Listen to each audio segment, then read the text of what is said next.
KKR Gereja Bawang yang dijalankan pada hari ini. Baik, masa begitu cepat berlalu.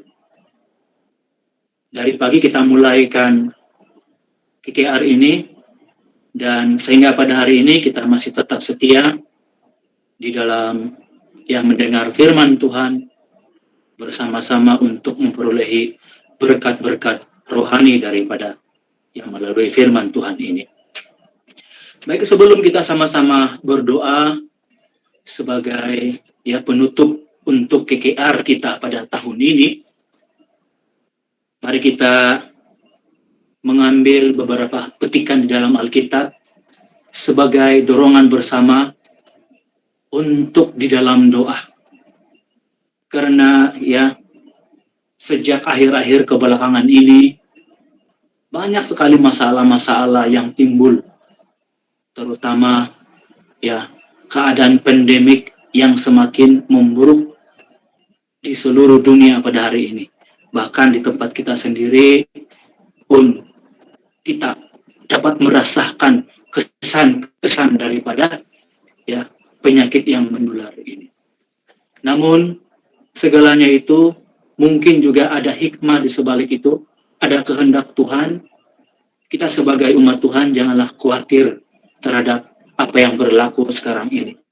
Jikalau kita bersandar kepada Tuhan, Tuhan pasti menghibur kita, Tuhan pasti memberikan kita kekuatan untuk menempuhi segala cabaran-cabaran di dalam kehidupan. Di mana-mana tempat pun ada masalah. Oleh itu, melalui masalah-masalah, pencobaan-pencobaan yang timbul, sebenarnya itu memurnikan iman kita. Seperti emas yang dibakar, yang tahan ataupun yang telah diuji. Semakin suhu api membakar terhadap emas, maka nilai emas itu akan menjadi sangat tinggi. Begitu juga dengan iman kepercayaan kita. Semakin adanya pencobaan-pencobaan, halangan-halangan, maka kita lebih bergiat dan beriman kepada Tuhan. Mari kita melihat sebagai dorongan dalam kitab Matius pasal yang ke-20. Mari kita melihat Matius pasal yang ke-20. Saya akan membacakannya di dalam ayat yang ke-29 hingga ayat 34. Matius pasal yang ke-20 ayat 29 hingga ayat 34. Dalam nama Tuhan Yesus membaca Alkitab. Dan ketika Yesus dan murid-muridnya keluar dari Yeriko, orang banyak berbondong-bondong mengikuti dia. Ayat 30. Ada dua orang buta yang duduk di pinggir jalan mendengar bahwa Yesus lewat. Lalu mereka berseru, "Tuhan, Anak Daud, kasihanilah kami." Ayat 31. Tetapi orang banyak itu menegur mereka supaya mereka diam. Namun mereka makin keras berseru, katanya, "Tuhan, Anak Daud, kasihanilah kami." Ayat 32. Lalu Yesus berhenti dan memanggil mereka. Ia berkata, "Apa yang kamu kehendaki supaya aku perbuat bagimu?" Ayat 33. Jawab mereka, "Tuhan, supaya mata kami dapat melihat." Ayat 34. Maka tergeraklah hati Yesus oleh belas kasihan. Lalu ia menjamah mata mereka, dan seketika itu juga mereka melihat lalu mengikuti dia. Saudara yang kukasihi dalam Tuhan, dalam beberapa bahagian ayat ini kita akan dapat beberapa butir pengajaran yang sangat penting yang kita peroleh daripada petikan-petikan ayat yang kita telah baca tadi. Yang pertama, bagaimana doa kita itu didengarkan oleh Tuhan. Bagaimana sesuatu masalah kita itu dapat diselesaikan. Seperti kedua orang buta ini, dia mempunyai masalah. Mungkin lebih daripada masalah yang kita hadapi. Tidak dapat melihat. Namun akhirnya Tuhan Yesus, mereka datang kepada Tuhan Yesus dan masalah mereka itu dapat diselesaikan melalui permohonan mereka kepada Tuhan dengan tidak berhenti-henti. Mari kita kembali lagi di dalam ayat yang ke-29 tadi. Di mana ya kisah ini bermula daripada Yesus dan murid-muridnya pergi memberitakan Injil tentang kerajaan sorga ataupun memberitakan kabar baik tentang keselamatan. Tujuan Tuhan Yesus juga turun ke dalam dunia ini adalah untuk menyembuhkan segala jenis penyakit. Dia adalah satu-satunya pengharapan juru selamat kita. Dia juga adalah dokter segala penyakit, menyembuhkan segala penyakit. Karena manusia ini sebenarnya mempunyai dua jenis penyakit yang harus disembuhkan, yaitu penyakit dari segi tubuh jasmani, dan yang kedua penyakit dari segi tubuh rohani. Jadi kedua-duanya itu adalah penting. Kalau kita sehat dari segi tubuh jasmani, kita dapat bekerja seharian. Kalau kita sehat dari segi tubuh rohani, juga kita akan mendapat yaitu bahagian dalam kerajaan surga. Jikalau kita tidak sehat dari segi ya tubuh jasmani, bagaimana kita melakukan pekerjaan? Sama ada kita bekerja sendiri ataupun melakukan pekerjaan di dalam Tuhan kalau tidak sehat tubuh jasmani. Dan yang kedua, yaitu melalui firman Tuhan. Apabila kita mendengar firman Tuhan, maka kita di mana mendapat obat dari segi rohani itu. Mari kita melihat, apabila kita mempunyai sebarang masalah-masalah di dalam kehidupan kita, kita seharusnya meminta kepada Tuhan Yesus. Hanya satu-satunya kita boleh meminta, yaitu melalui doa, mintalah kepada Tuhan Yesus. Itulah yang paling utama di dalam kehidupan kita apabila kita menghadapi masalah-masalah, agar kita dapat mengatasi segala kekhawatiran, kelemahan-kelemahan yang ada pada diri kita, harus datang kepada Tuhan Yesus. Hari ini ada orang yang tidak tahu meminta kepada Tuhan. Mereka hanya bersandar kepada pengertian diri sendiri. Mereka bersandar kepada kebijaksanaan. Mereka hanya bersandar kepada orang-orang yang lebih pintar, namun mengabaikan Tuhan Yesus. Sepatutnya kita adalah sebagai orang-orang yang percaya kepada Tuhan, karena kita percaya bahwa Tuhan Yesus itu adalah dokter dari segala dokter yang maha kuasa. Mari kita melihat di dalam ayat yang pertama ini, di mana ayat yang butir yang pertama di dalam ayat yang ke-30, di sini ada dua orang buta. Bagaimana keadaan orang buta? Bagi kita yang dapat melihat, kita dapat melihat siapakah sahabat kita, kenalan kita, keluarga kita, ibu bapak kita, ya saudara mara kita dapat kenali. Kita juga dapat melihat warna-warni di dalam berbagai, ya, kita dapat melihat semua warna yang indah itu. Saudara yang kukasihi dalam Tuhan, bagi orang buta, mereka tidak dapat melihat siapakah ya saudara-saudaranya, bagaimana wajah mereka, bagaimana warna daun, ya, bagaimana ya menikmati seluruh keindahan di dalam cara melihat itu. Mereka tidak dapat melihat ini. Namun, walaupun mereka ini tidak dapat melihat, namun mereka mempunyai dua alat yang sangat sensitif, yaitu telinga. Mereka menggunakan telinga mereka untuk mengecam suara seseorang itu. Kalau saya berbicara, mungkin kawan-kawan dia kenal siapa saya melalui suara. Mungkin orang-orang buta itu mengecam seorang itu melalui daya penghiduan. Dia dapat menghidu bagaimana bau badan seseorang itu. Nah, mari kita melihat seterusnya. Ayat 30 mengatakan ada dua orang buta yang duduk di pinggir jalan mendengar bahwa Yesus lewat. Lalu mereka berseru, "Tuhan, Anak Daud, kasihanilah kami. Kasihanilah kami." Semua kita mempunyai masalah. Kedua orang buta ini memohon belas kasihan daripada Tuhan supaya mengasihani orang ini. Walaupun mereka tidak pernah melihat Tuhan Yesus, namun mereka ini mendengar menggunakan telinga yang sangat sensitif siapakah Tuhan Yesus itu. Itulah sebabnya walaupun tidak dapat melihat, mereka juga berkata, Tuhan, anak Daud. Kedua orang buta ini mengenal bahwa Yesus itu adalah Tuhan dan dia juga adalah anak raja. Jadi ini merupakan kata-kata hormat, menghormati.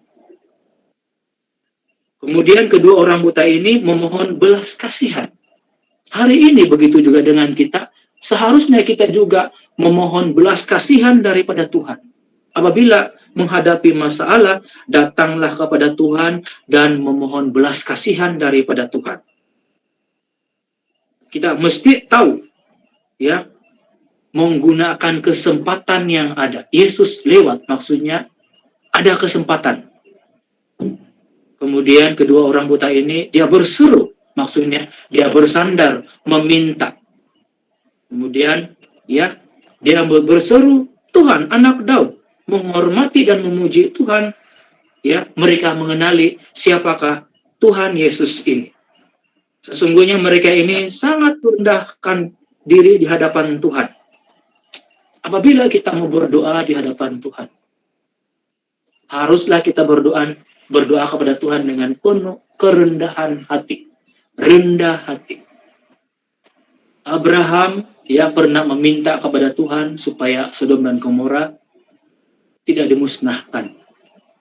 Abraham memberanikan diri, meminta jawaban daripada Tuhan, ada berapa orangkah orang benar di kota Sodom dan Gomora? Itu boleh kita melihat di dalam Kejadian pasal 18 ayat 27.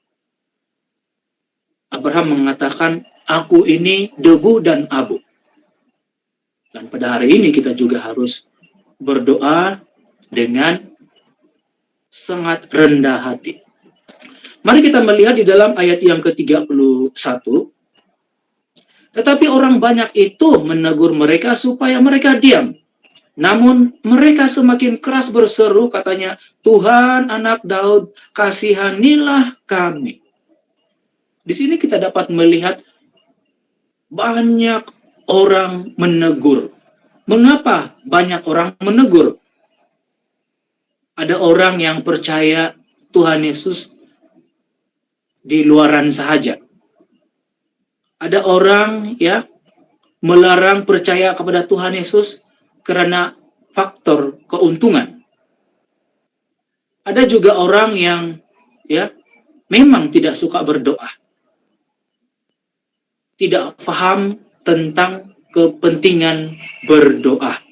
Ini juga merupakan halangan-halangan kita di dalam doa kita. Mari kita melihat semangat yang perlu ada di dalam doa. Walaupun seringkali kita menghadapi halangan ataupun masalah-masalah, namun sebenarnya halangan itu adalah satu kunci kepada kejayaan. Di mana kunci kejayaan itu kita dapat menambahkan lagi usaha gigih kita. Keras berseru meminta kepada Tuhan. Apabila kita berdoa, haruslah kita membuka mulut. Berseru maksudnya membuka mulut meminta kepada Tuhan. Hari ini kita dapat melihat juga ada orang berdoa tetapi tidak membuka mulut. Bahkan apabila berdoa ada orang yang tertidur. Di dalam ayat ini juga apabila kita berdoa perlu kita membuka mulut tidak berputus asa. Walaupun mungkin satu kali belum didengarkan oleh Tuhan, doa kita itu seolah-olah tidak didengarkan oleh Tuhan. Kedua kali belum didengarkan oleh Tuhan. Ketiga kali belum didengarkan oleh Tuhan. Maka kita tidak boleh berputus asa di dalam hal-hal berdoa, tidak jemu-jemu. Mari kita melihat di dalam 1 Tesalonika. 1 Tesalonika di dalam pasal yang ke-5 ayat yang ke-17. Ayat yang ke-17, tetaplah berdoa. Tetaplah berdoa maksudnya senantiasa, tidak berhenti. Yaitu kita harus terus-menerus berdoa dan berdoa. Selagi kita masih hidup, maka kita harus berdoa kepada Tuhan. Karena doa itu adalah nafas hidup kita. Kalau kita tidak berdoa, maka tidak mempunyai kekuatan, tidak ada kuasa. Kalau kita jarang berdoa, sedikitlah kuasa yang kita perolehi daripada Tuhan. Kalau tidak berdoa, bagaimana kita mengatasi masalah-masalah yang menimpa kepada kita? Namun, ya, kita haruslah tidak jemu-jemu di dalam berdoa. Kita kembali lagi di dalam Matius pasal yang ke-20 ayat 32. Ayat 32. Lalu Yesus berhenti dan memanggil mereka. Ia berkata, "Apa yang kamu kehendaki supaya aku perbuat bagimu?" Sebenarnya Tuhan itu senantiasa mendengarkan doa kita. Tuhan Yesus juga mempunyai waktunya di mana Dia seharusnya mendengarkan doa kita itu. Ada kalanya doa kita itu sekejap didengarkan oleh Tuhan. Ada kalanya doa kita itu ada waktu untuk Tuhan.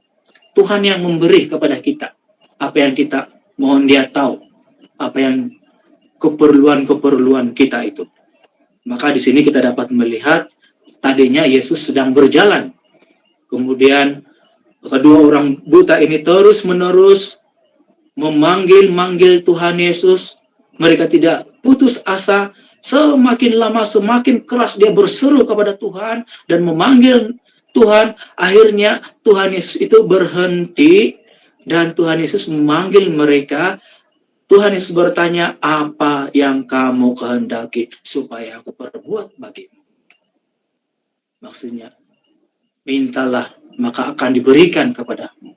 Sebenarnya Tuhan itu adalah Allah yang Maha Pemberi dan Allah yang Maha Pemurah.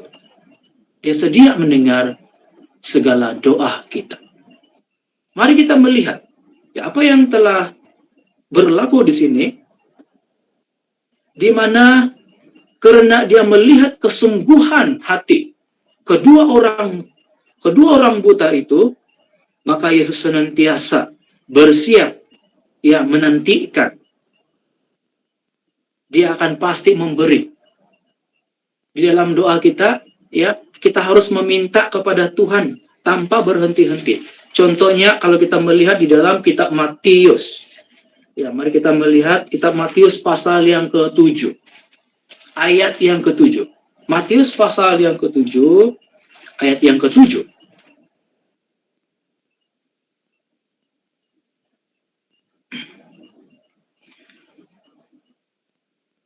Matius pasal yang ke-7, ayat yang ke-7. Mintalah, maka akan diberikan kepadamu. Carilah, maka kamu akan mendapat. Ketoklah, maka pintu akan dibukakan bagimu. Nah, ada beberapa cara ya doa yang hal pengabulan doa ini. Yang pertama, kita harus meminta. Kemudian pasti Tuhan akan memberi. Yang kedua, mencari. Yang ketiga, mengetuk. Maksudnya, kita ada beberapa usaha yang perlu kita lakukan untuk menggerakkan hati Tuhan. Supaya Tuhan Yesus itu benar-benar memberikan apa yang kita pohon daripada Tuhan. Mari kita melihat, apakah Yesus ya tidak tahu isi kita ataupun isi hati kita? Sebenarnya Tuhan tahu, mengetahui apa yang ada di dalam pikiran kita dan di dalam hati kita. Karena manusia ini adalah ciptaan Tuhan. Namun Tuhan mau menguji sejauh mana ketulusan kita, sejauh mana ya iman kita. Apakah iman kita itu benar-benar, ataupun ketulusan kita itu benar-benar dapat menggerakkan hati Tuhan. Begitu juga dengan halnya kita memohon Roh Kudus. Bagi mereka yang belum menerima Roh Kudus, bukan saja kita boleh menerima di aula gereja, tetapi kita boleh berdoa di dalam rumah untuk memohon Roh Kudus daripada Tuhan. Ya, senantiasa berdoa. Ada orang yang dari muda dia berdoa meminta Roh Kudus kepada Tuhan, tapi belum dapat. Namun di hari usianya yang tua, dia baru menerima Roh Kudus daripada Tuhan itu. Baik, mari kita melihat lagi butir yang terakhir, ya, ayat 33. Jawab mereka, Tuhan, supaya mata kami dapat melihat. Sebenarnya ini adalah isi doa bagi dua orang buta tersebut. Permintaannya kepada Tuhan adalah supaya mereka dapat melihat lagi. Mata mereka dapat disembuhkan. Sebenarnya orang buta ini dia tidak dapat melihat. Namun mata batin mereka itu adalah terbuka, yaitu dapat mengenal siapakah Tuhan Yesus itu. Mereka dapat melihat hanya satu-satunya jalan untuk meminta kesembuhan adalah Tuhan Yesus. Dan di dalam ayat yang ke-33, benarlah apa yang mereka minta, mohon kepada Tuhan, supaya mata mereka itu dapat melihat semula. Mata ini merupakan jendela, ya, jendela tubuh kita. Kalau mata kita ya tidak dapat melihat, ya, kita akan meraba-raba. Baik, mari kita melihat lagi ya di dalam Matius pasal yang ke-21 ayat 22. Matius pasal 21 ayat 22. Dan apa saja yang kamu minta dalam doa, dengan penuh kepercayaan, kamu akan menerimanya. Maksud di dalam ayat ini, di mana apa saja yang kamu minta di dalam doa, menurut kehendak Tuhan. Ya, kalau tidak menurut kehendak Tuhan, itu adalah mustahil Tuhan kabulkan. Tetapi apabila kita berdoa dengan penuh iman kepercayaan dan menurut kehendak Tuhan, penuh kepercayaan, maka kita pasti menerima apa yang kita mohon daripada Tuhan. Di dalam Yakobus pasal yang ke-5, mari kita melihat dalam kitab Yakobus pasal yang ke-5 ayat yang ke-11.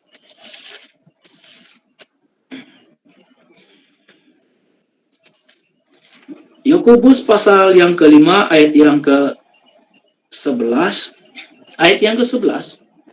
Sesungguhnya kami menyebut mereka berbahagia, yaitu mereka yang telah bertekun. Kamu telah mendengar tentang ketekunan Ayub, dan kamu telah tahu apa yang pada akhirnya disediakan Tuhan baginya, karena Tuhan Maha Penyayang dan penuh belas kasihan.